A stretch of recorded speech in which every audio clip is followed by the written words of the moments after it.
안녕하세요, 오산교회 성도님들. 오늘 이 시간에는요, 우리 오산교회 이동영 목사님의 설교 당신의 가정을 세워야 합니다. 이 설교를 좀 함께 깊이 들여다볼까 합니다. 네, 이 설교가 특히 우리 오산교회 성도님들의 가정, 그리고 또 신앙생활에 굉장히 중요한 메시지를 주고 있잖아요. 맞아요. 아주 직접적이죠. 네, 열왕기하 4장 1절부터 7절 말씀. 그 과부 가정 이야기를 통해서 그 의미를 풀어주시는데 오늘 이 설교가 우리에게 주는 어떤 핵심 교훈, 또 통찰, 이런 것들을 좀 함께 발견해 보면 좋겠습니다. 네, 좋습니다. 이 설교가 그 가난이라는 아주 현실적인 문제로 시작하잖아요. 근데 결국에는 그 위기 속에서 믿음의 가정을 그럼 어떻게 세워 나갈 거냐, 이런 아주 본질적인 질문으로 우리를 이끌어가는 것 같아요. 맞아요. 단순히 물질적인 어려움, 이걸 넘어서서 우리 신앙의 어떤 근간 자체를 다시 한번 생각하게 만드는 그런 힘이 있는 설교죠. 네, 그렇죠. 설교 초반에 그 가난에 대한 정의부터가 저는 좀 인상 깊었어요. 아, 네네. 그냥 돈이 없는 상태가 아니라 음, 먹고 싶을 때 먹지 못하고 정말 필요한 것을 갖지 못하는 그런 절박함. 그렇죠. 기본적인 것들. 그리고 부모로서 이거 정말 사주고 싶은데 살 수가 없다. 이런 마음의 고통으로 묘사를 하시더라고요. 네, 그 서울시 공부방 아이 이야기. 네, 그 얘기 정말 마음 아팠어요. 고기만 보면 그냥 막 토할 때까지 먹는다. 이게 기본적인 결핍이 사람을 얼마나 절박하게 만드는지 딱 보여주는 예시였죠. 맞아요. 보통 이제 가정에 경제적인 어려움이 오면 가장의 실직이라든지 질병, 또 사망, 이런 외부적인 요인에서 원인을 찾잖아요. 네, 대부분 그렇죠. 근데 이 설교는 거기서 한 걸음 더 들어가서 가난이 이렇게 세대로 이어지고 반복되는 근본적인 원인이 뭐냐.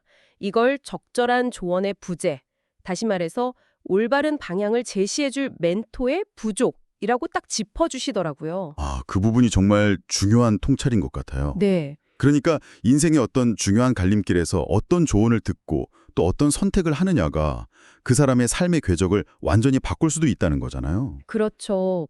목사님이 설교에서 우리 부모님 세대 예를 드셨잖아요. 네네. 어떤 부모는 야, 빨리 공장 가서 돈 벌어라.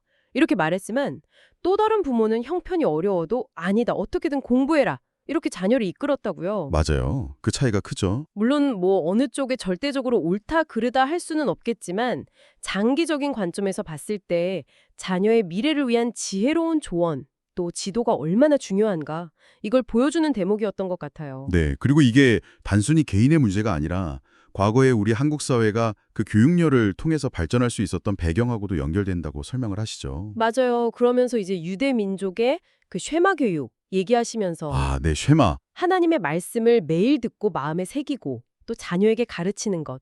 이 핵심적인 신앙 전수 방식. 이게 신앙 안에서 올바른 가르침과 지도가 다음 세대를 세우는데 얼마나 결정적인 역할을 하는지 강조하셨어요. 그렇죠. 이걸 들으면서 저도 그렇다면 우리는 다음 세대에게 뭘 가장 중요하게 물려줘야 할까?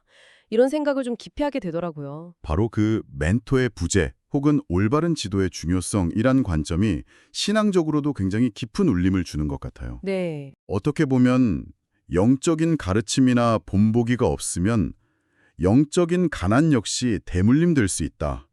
이런 경고처럼 들리기도 하고요. 그러네요. 영적인 가난. 네. 그래서 이런 배경 속에서 오늘 설교 본문인 열왕기하 4장 이야기가 더 의미 있게 다가오는 거죠. 네.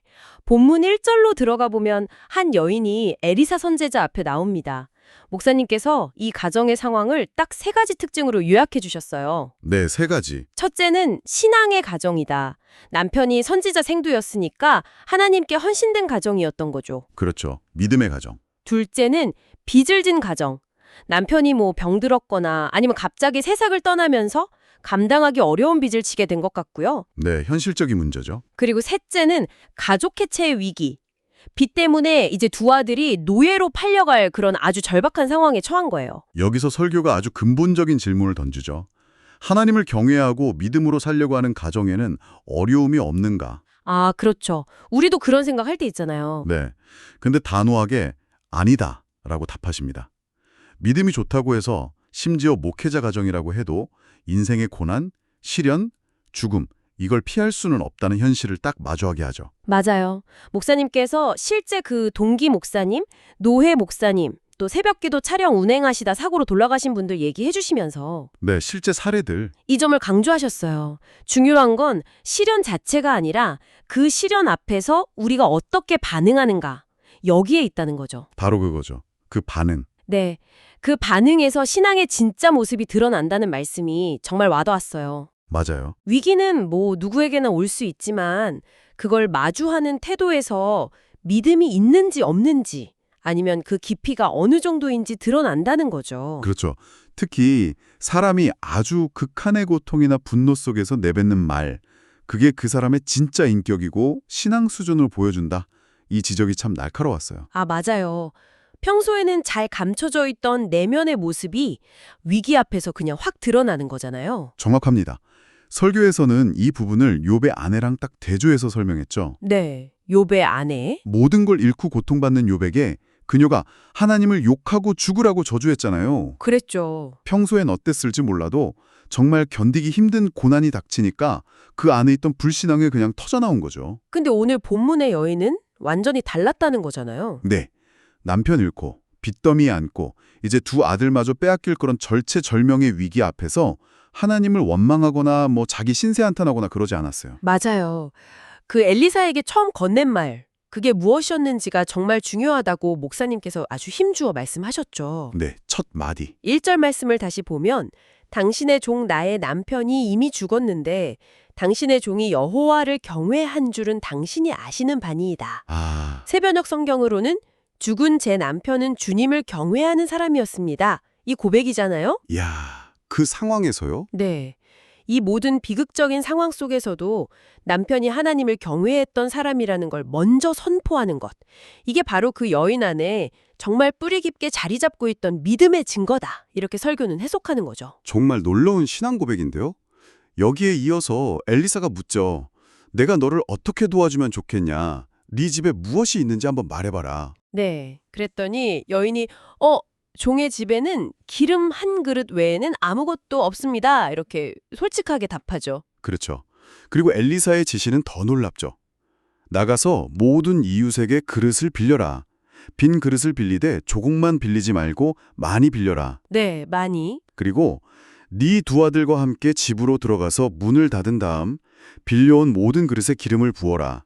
차는 대로 다른 그릇으로 옮겨놓고. 이야. 이 기적적인 과정 속에서 설교는 두 가지 중요한 영적 교훈을 뽑아냅니다. 네, 첫 번째 교훈은 바로 그 아들들의 신앙에 주목해야 한다는 점이었어요. 맞아요. 아들들. 노예로 팔려갈 위기에 처한 아들이면 뭐 보통 10대 중후반쯤 됐을까요? 어쩌면 가장 반항심이 강할 수도 있는 시기잖아요. 그렇죠. 사춘기.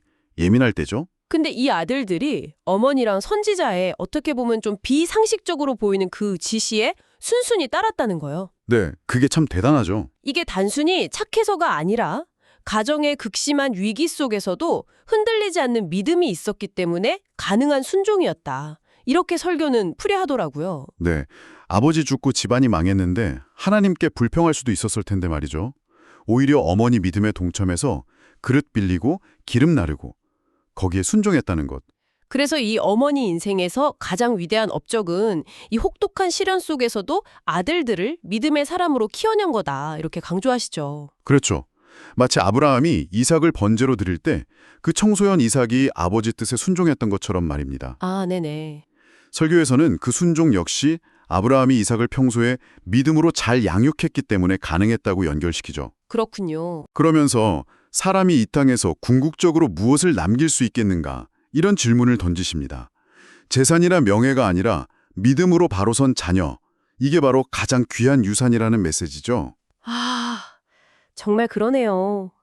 이 여인의 아들들에게서 어떤 원망이나 반항의 기색을 찾아볼 수 없다는 그 사실 자체가 어머니의 신앙교육이 성공적이었다는 증거라는 해석이 참 와닿습니다. 네. 그리고 두 번째 교훈은요. 이 가정을 다시 일으켜 세운 결정적인 요인이 그 기름병이라는 물질적인 기적 그 자체가 아니라는 점입니다. 기름병이 아니다. 네. 그 현상 너머에 있는 하나님의 말씀과 그 약속, 그걸 붙잡았기 때문이라는 것이죠. 네, 바로 그 지점이군요. 네. 이 점을 더 분명히 하기 위해서 설교에서는 열왕기하 4장에 나오는 엘리사의 4가지 기적을 다 보여주시잖아요. 네, 과부의 기름병, 죽은 아들 살린 거, 음식독 제거, 또 보리떡으로 100명 먹인 거. 네. 그 4가지 기적 이야기들을 다 조망하고 나서 이 이야기들의 어떤 클라이맥스처럼 제시되는 구절, 44절 하반절이죠.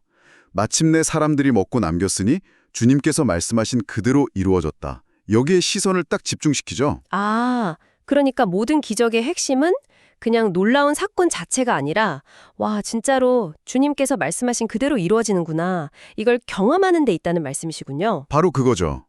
기름이 그 빈 그릇마다 막 넘치도록 채워지는 걸 보면서 뭐 기름 빌려준 이웃이나 기름 부지런히 나르던 그 아들들이 가장 크게 느꼈을 감동은 기름이 많아졌다는 그 사실 자체보다도 그렇죠. 그것보다는 선지자가 선포한 하나님의 말씀이 지금 내 눈앞에서 그대로 실현되고 있구나 하는 그 경이로움이었을 거라는 해석이 마음에 확 와닿았어요. 맞습니다. 특히 그 두 아들의 입장에서 한번 생각해 보면 그 골방에서의 체험, 이게 얼마나 강렬했을까요? 네, 골방. 어머니와 아들들만 아는 그 은밀한 공간 안에서 텅 비어있던 그릇에 기름이 막 콸콸 쏟아져서 향기로운 냄새와 함께 채워지는 걸 직접 보면서 와, 진짜 하나님의 말씀대로 되는구나 감탄하면서 그릇을 날랐을 그 순간.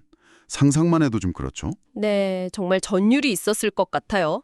네, 설교는 바로 이 골방이 체험, 즉 은밀한 중에 일하시는 하나님을 인격적으로 만나고 그분의 말씀이 성취되는 것을 경험하는 것.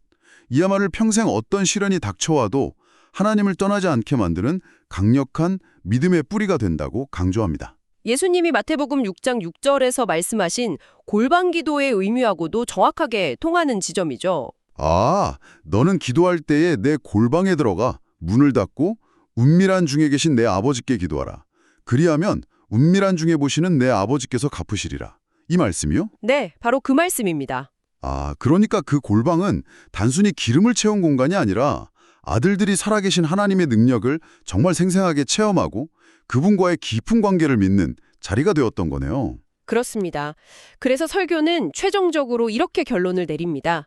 이 무너진 가정을 일으켜 세운 것은 눈에 보이는 그 기름병이라는 물질적인 축복이 아니라 눈에 보이지 않는 하나님의 말씀과 약속, 그리고 그 약속을 이루시는 살아계신 하나님에 대한 확고한 믿음, 바로 그것이었다고요. 네, 살아계신 하나님에 대한 믿음. 살아계신 하나님이 반드시 일으키신다.